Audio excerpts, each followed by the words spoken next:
Good morning, everyone. Welcome to the Monday, February 17th edition of the MMAOB Daily Podcast. I'm your host, as always, Adam Martin, and I'll be taking you guys through the latest in the world of mixed martial arts. Pretty much going to focus exclusively on UFC Rio Rancho today. That was the card of the weekend. Only UFC card, only real major MMA card that anyone, really cared about. I should mention last night I was on my buddy Manpreet Jas's show, the Walk of the Night podcast, MMA Connoisseurs. I think that's dropping Wednesday, he said. It was really cool. It was really fun to do. He's had a couple other prominent MMA media figures on lately. I've known Manpreet for years, so it was honestly really cool just to go to his studio and record the podcast. So that's coming on Wednesday. I wanted to plug it, though, because we spent like 2 hours just shooting the shit yesterday. It was sweet. So definitely I'll send you guys the link on my Twitter when it's posted. But for now, I want to focus on this today. And I should mention myself and Kolshan are supposed to be doing the UFC Auckland preview show tomorrow. That possibly might change the time at 11 a.m. I possibly might change it to Wednesday instead. I'll let you guys know, though, but probably do tomorrow as usual. Anyways, let's get into today's show. I'm going to start with UFC Rio Rancho. We'll work our way from the top to the bottom, as always. So overall, decent card, a couple nice finishes, a couple decent fights, but obviously, most people are going to be talking about the main event here between Jan Blachowicz and Blachowicz. I got to pronounce this properly. Blachowicz. He's a title contender. I got to pronounce it properly. And Corey Anderson. Blachowicz knocks out Anderson 3 minutes, 8 seconds into the first round. I'm not surprised at all. I even said this. I'm like, don't bet on Corey Anderson. Like, the chin is just not good. He's been knocked out a bunch of times. 4 times. Vellante, Manuwa, OSP, Blachowicz. I honestly kind of regret not taking Blachowicz as a dog. I thought the odds were just too crazy. Like, they opened very close, and then they just got too far apart. It is what it is, though. I mean, I thought Anderson could probably out-wrestle him. Didn't work out. He didn't even try to wrestle. He just stood and traded with this guy, which was such a bad game plan. Blachowicz is just much better striking, more technical, more power. Just a mistake. He looked great. So overall, he's won 7 of his last 8 fights, won his last 3 in a row. Anderson, Jacare, and Luke Rockhold. He also has a win over Jared Cannonier, which is really nice. Ilya Latifi in his debut in the UFC back in 2014. This guy's underrated. I mean, he really is an underrated fighter. He's turned it around really nicely. He is 36. He's a late bloomer, in my opinion. He's just looked great. He's just knocking guys out now in devastating fashion. It seems like his takedown defense has improved. His cardio has improved. Just looks like a different fighter these days. He looks great. I've been very impressed with Jan Blachowicz. So Jon Jones was in attendance in the event. Blachowicz called him out right away. Jones seems interested in this fight, and it's a very interesting fight if it does happen. Jones has looked susceptible lately on the feet, and Blachowicz has really good striking. And arguably, I would say his boxing probably is better than Jon Jones's. Like, offensively, it's better. He has more knockout power in his fist than Jon Jones. Jon Jones, obviously, more well-rounded, better wrestling, championship experience, all that. But Blachowicz is not a guy that needs to be slept on here. I think if he fights Jon Jones, the odds came out today. It's minus 600 Jones, plus 400 Blachowicz. I think, again, that's not giving much respect to the challenger here. Jon Jones is great. He probably will win that fight, but don't completely count this guy out. He has a chance to beat Jon Jones if it happens. Now, the question is, does Blachowicz get the title shot, or does it go to Dominic Reyes in the rematch? It's a tough question to answer. I think a lot of people want to see that Reyes rematch. There's a lot of fan support for it right now, but I think there's a lot of fan support for Blachowicz, and it seems like Jones is a bit more interested in this fight than Dominic Reyes at this point. It's hard to say. I mean, Dominic Reyes had his shot. I thought he won the fight. He didn't get it done. He didn't make it a strong enough argument to the judges that he should deserve to win that fight. I think he sort of wanted a lot of fans to believe that was the case. I also thought Diego Sanchez won. So for me, it's like, if Santos didn't get the title shot, and I know he got hurt after that in that fight actually, but if he didn't get the title shot and fans weren't calling for him to get the title shot, like, why is Reyes get the title shot? To me, I would do Reyes versus Santos on the same card as Blachowicz versus Jones, which I think could happen at International Fight Week. Jones says he's healthy. He said he's not banged up at all after that fight. He says he wants to get back in there.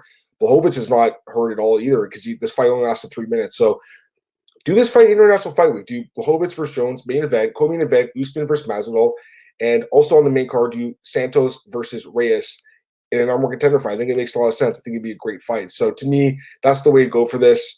Sucks for Dominic Reyes. I really thought he won, but again, I thought Diego Santos won too, and I think the fair thing to do would be to match those 2 guys up, let those 2 guys fight for the number one contender spot, and then give Blachowicz title shot. He is 36 years old, guys. Remember that. Like, this guy, and he's turning 37 actually next week.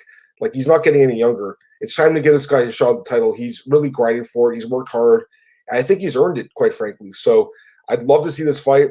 I think it's a good fight. Again, would favor Jones, just as the odds suggest. I don't think it's as crazy, though. of a mismatch as the odds are suggesting. I do think Blachowicz would have a chance to beat Jon Jones just based on his technical striking and his boxing and his knockout power.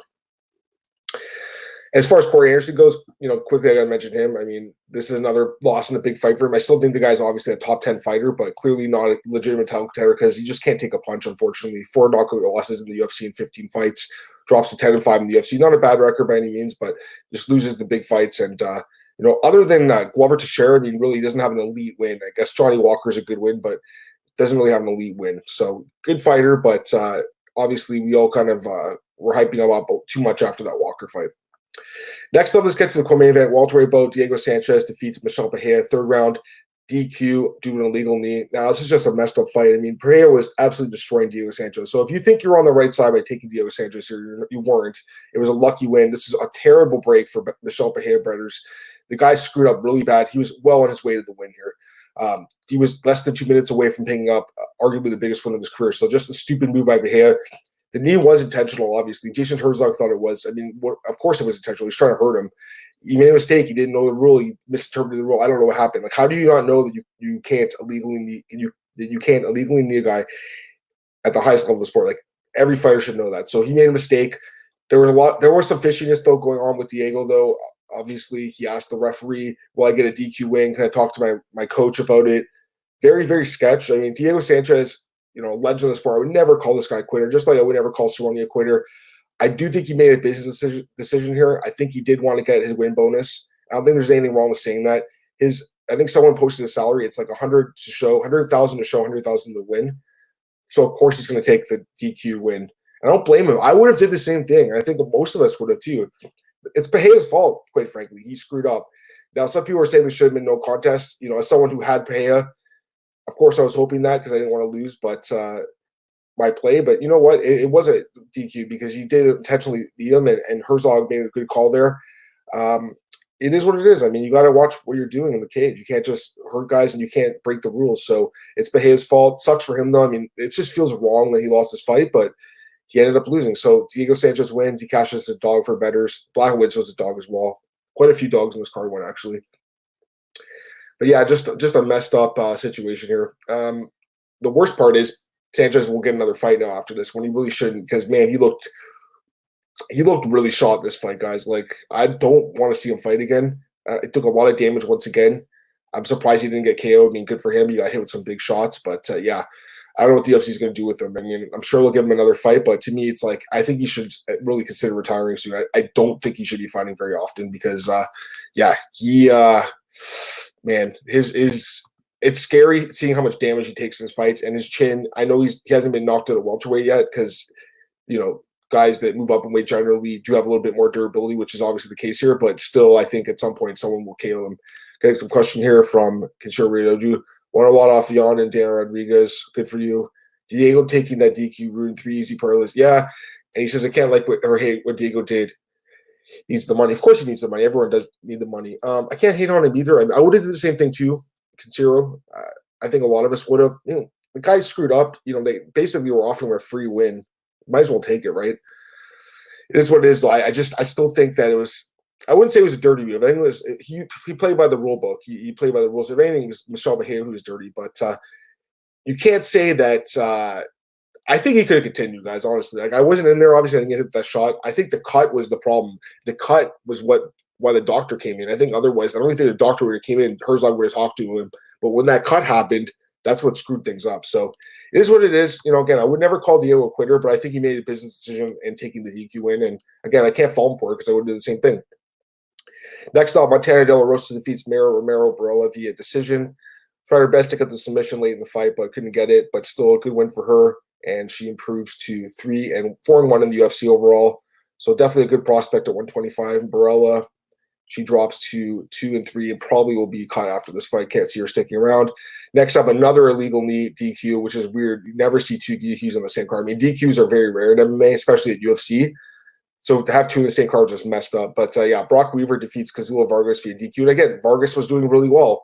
and Brock Weaver got knocked out. But here's the difference. He actually got legitimately knocked out with this knee. So this was a really good call by the referee because he was KO'd. I'm glad the referee didn't like try to restart the fight because I think some like really crappy refs would have been like, okay, you're good to go. Like he got knocked out and the ref saw that right away. So to me, this was a good call and an easy call because it wasn't a legal knee. It was intentional and it knocked the guy out. So it is a DQ win.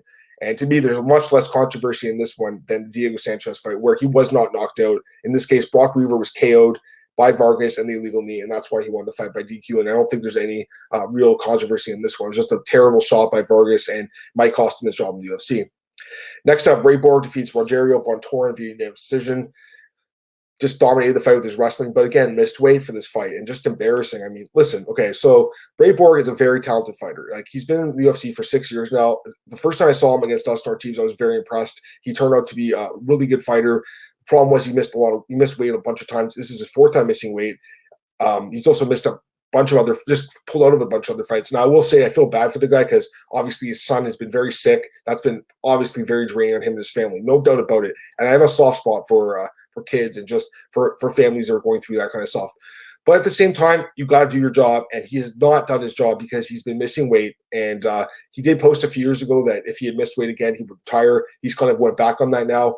He's begging the UFC matchmakers for another shot. How can they give him another shot flyweight? You can't. It's cheating. It's straight up cheating. He's missing weight and being a bigger man. Third time missing weight at flyweight. He has missed weight at bantamweight as well last year.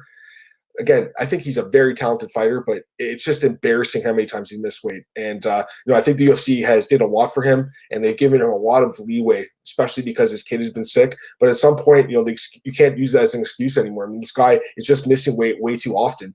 I don't know what the plan is. I doubt they release him because he is so talented and he's still young at 26. They'll probably keep him around, but clearly he has to go to the UFC PI and work on his weight cutting abilities. But yeah, it's kind of cheating when you're missing weight this often, guys. Like every fight, it seems like he's going in there and being the bigger man at flyweight.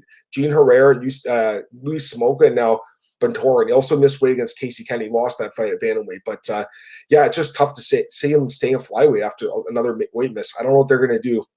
He's too small to compete really with the big boys at bantamweight, but at flyweight he's too big. He's kind of a tweener. He's like a 130-pound guy. The UFC cut John Lineker. He missed weight a bunch of times, and it just didn't. He pulled out of a lot of fights, and they cut him. Obviously, didn't have the problem basically the issue with his child that Ray Borg has that was preventing him from possibly getting the training he needed. So they did release John Lineker, but Ray Borg, he's kind of in a Lineker situation. I think one more weight miss, they're going to have to cut him. And I think honestly at this point, I think it's justified to release him. But again, he's just too talented to let him go. See what Katsura Doju said. 2 DQs, legal strikes or legal knees or strike must cause enough damage to convince the ref the victory and continue it. Basically, if the referee makes a determination if the strike was intentional or not, and if the fighter can continue or not, like you said. Brock, like you said, Brock got knocked out. Brock Weaver did get KO'd. So to me, that's clearly a good call for the DQ. Diego got his head cut wide open, but I still feel like he could have continued. But again, I wasn't in the cage. I'm not going to call him a quitter. I just feel like he made a business decision. I just seen guys come back from worse. Like Anthony Smith when he fought Jon Jones, took an illegal knee and kept fighting. And you know what? Maybe Anthony Smith should have taken that DQ. It could have been probably a chance to win the title there. But it is what it is. All right, next up, let's move on to Landon Venata against Nancy Medeiros. Good fight here, good scrap, but Venata wins 30-27 across the board. Good win for him. First decision win, actually, second decision win of his MMA career. First decision win since 2013, so good for him. And welterweight bout on the prelims, Daniel Rodriguez defeats Tim Means via submission in second round. Told you guys I had a chance to win. I really wish I bet on him. I should have. It reminded me of the Alex Morono fight from a few weeks ago. I just thought the dog had a chance. No one was thinking he could win the fight because Tim Means is such a talented fighter. But Tim Means has been finished quite a few times. So good for Rodriguez. Wins a performance of the night bonus as well. Good for him. Well-deserved. And for Tim Means, I mean, not a good loss to a guy that no one really knows about. Tim Means 2-4 in his last 6 fights, but still a very solid competitor. They'll keep him around for another fight or two, but yeah, he's got to start getting on a win streak here because he's at the risk of kind of being at that point where he might get released. Even though he's a fun fighter to watch, the UFC is making a lot of cuts lately, and I think Tim could possibly get that point where he's in a must-win situation his next fight. But for Rodriguez, definitely a good win in his debut. Next up, Jon Dodson beats Nathaniel Wood via third round TKO. And honestly, he should have won a bonus because I didn't give Jon Dodson a chance to win this fight, and he looked really good in this fight. I was struck Nathaniel Wood knocked him out. It was a pretty close fight for the first 2 rounds, but third round gets the finish 60 seconds in, snaps Nathaniel Wood's nice win streak, and Dodson gets back in the winning ways here. Good win for Jon Dodson. I was sleeping on this guy in this fight. I honestly have been very high on Nathaniel Wood. Thought he'd win. It is what it is. Next up, Scott Holtzman defeats Jim Miller via unanimous decision. Fight of the night. Bloody fight. Both guys just really went at it. Scott Holtzman outstruck him, basically. He's won 5 of his last 6 fights. Looked really good lately. Jim Miller snaps a little win streak for him. He was on a 2-fight win streak, but still, very well-respected guy in the sport and another bonus in his pocket. Next up, Devin Clark defeats Daquan Townsend in a decision. Daquan Townsend, 0-3 now in the UFC. He's going to be released. And Devin Clark, another decision when this guy cannot finish fights at this level of the sport. All 5 of his wins in the UFC are by decision. All 4 of his losses in the UFC by stoppage. He just can't finish fights. It's I don't know what to say. I mean, he's a light heavyweight that can't finish fights. Is that something the UFC wants? I don't know. He'll stay around for another fight because he won again, but he's got to finish the fight. Next up, Merab Dvalishvili defeats Casey Kennedy in a decision. He looked really good in this fight. Takedowns galore. Just a dominant performance by Merab. Very underrated fighter in this division. Arguably could be undefeated at 5-0 in the UFC, but right now he stands at 3-2. Next up, Macy Chiasson defeats Shayna Young via a decision, a beatdown, but as expected, considering Young took the fight on short notice, and Chiasson, she did lose her last fight to Lena Landsberg, but she bounced back really nicely in this fight. It's still a top prospect at women's 135. Although I wouldn't mind seeing her go to 145 again, where she won the Ultimate Fighter. And finally, Raulian Paiva defeats Mark De La Rosa via second round KO. De La Rosa got knocked out. His wife later competed in the card, but she won her fight. So glad that she was able to stay focused after her husband knocked out in brutal fashion. But good for Paiva to get that win there. He needed it. And for De La Rosa, another bad loss, 3 in a row. He's going to be released, I'm sure, because he's just 2-4 in the UFC. But for Paiva, definitely, I would say almost dark horse at 125, a guy that doesn't get talked about, but definitely a very solid flyweight fighter. Let's go to some questions here. Montgomery Whitmore, Diego Sanchez won the money, of course, and we would have did the same thing. He got $100,000 extra. Of course he wanted the money, right? It was smart. Yeah, I mean that's about it for this card. I mean, overall, like a decent card. I think the biggest takeaway from it, of course, is Jan Blachowicz's win over Corey Anderson. Great win. So that should possibly garner him a title shot. And then, of course, the DQs. I mean, it's just weird having 2 DQs on the same card, but it is what it is. As far as like other news goes, I just kind of want to focus on the card itself, but just see what else is out there. There's a report now. I see this right now. Report Ray Borg being forced to move to bantamweight by UFC officials. Okay, so Eric Colwell from My MMA News says that the UFC sent an email to media saying that Ray Borg has been pulled from the flyweight rankings and he will be moving up to bantamweight. So that makes sense. He can't fight flyweight, guys. I mean, the UFC is being nice to him by giving him another chance at bantamweight. But man, imagine he misses weight again like he did against Kenny. Don't know what's with Ray Borg. Like, just make weight, man. Jeez. Like, I know he's got some issues going on at home, but you got to do your job. Like, everyone's got problems in their life. It's true. And I hate to say it like that, but just he's got to get it done. Juan Adams signed with Aries Fighting Championship, so he's already found his home. Good for him. What else? Floyd Mayweather says he didn't train for the Conor McGregor fight. That's funny. Yeah, I kind of believe him, actually. That fight was kind of a joke. Yeah, I think that's about it. Let's see if there's any other questions I missed here. Ichiro, yeah, Ray Borg, 2 biggest days. He has a big head and big body frame. He has to fight at 135. Yeah, and you say that, but he also missed weight at 135 last year against Kenny. You better make weight, man. He's a talented guy. I don't want to harp on Ray Borg. I mean, again, what he's gone through with his kid is very, very tough. But like you said, no more weight bullying, cheating. It is cheating. When you miss weight, you're cheating straight up. And in Borg's case, John Lineker's case, these guys missed weight so many times. You miss weight once in your career or once in a while, like it happens, right? But when you do it like it's so often, it's straight up. It is taking advantage of the situation. So it's what it is. All right, I think that's going to be it for today's show, guys. Once again, thanks for tuning in. I hope you guys did well as far as your bets go. You guys can check me on Twitter at MMAOB podcast, MMAOddsbreaker.com. Also check me out BJPenn.com and MMARatings.net. You have an article coming out at MMARatings.net in which I lay out the argument that Jan Blachowicz should fight Jon Jones next, and you should have Diego Santos fight Dominic Reyes on that card as well for the number 1 contender spot. So definitely check that out. BJPenn.com got the odds for Jones, and Blachowicz, the opening odds for that. MMAOddsbreaker.com. I'm going to have a bunch of previews coming out, written previews for UFC. And there's 2 Bellator cards this weekend, or technically 3, I guess, but there's 2 Bellator cards, so definitely check that out. And again, myself and Cole Shell will be doing the podcast probably tomorrow, but it might be Wednesday. When I talk to Cole about that, I know James is doing this podcast at the same time we normally do it tomorrow, so I'm not sure if I want to do it at the same time as he does, but I'll definitely let you guys know. I might just do it at 12 o'clock instead. But I'll let you guys know for sure. All right, that's it for today. Appreciate you guys tuning in, and have a great day, guys. Once again, bye.